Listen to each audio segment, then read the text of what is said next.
Delta force গেমে চলে এসেছে নতুন অপারেটর এবং তোমাদের সাথে আজকে এই নতুন অপারেটর বিষয়ে কথা বলবো। এই অপারেটরের স্কিলগুলো কিন্তু অনেক মারাত্মক হতে চলেছে।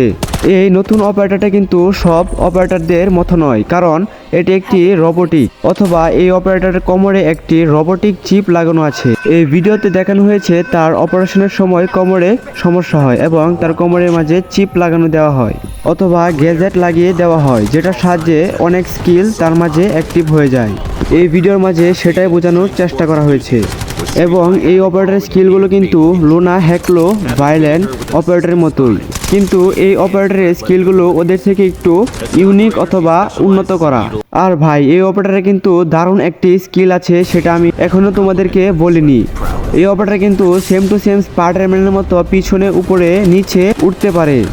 আর ভাই, সব থেকে বড় অ্যাবিলিটি হলো এই ক্যারেক্টার কিন্তু নিজে নিজেই অটোমেটিকলি রিভাইভ হয়ে যেতে পারে। এই অপারেটর দিয়ে কিন্তু তোমরা অপারেশন মোডে 1v3 করতে পারবা। তুমি যদি নক হয়ে যাও, তুমি নিজে নিজে রিভাইভ হয়ে যেতে পারবা। এই বিষয়টা আমার কাছে অনেক ভালো লেগেছে। তো বন্ধুরা, তোমাদের কাছে এই নতুন অপারেটরটি কেমন লেগেছে অবশ্যই কমেন্ট বক্সে জানিয়ে যেও। আর এরকম delta force game update video পেতে চাইলে অবশ্যই চ্যানেলটিকে সাবস্ক্রাইব করে রাখো।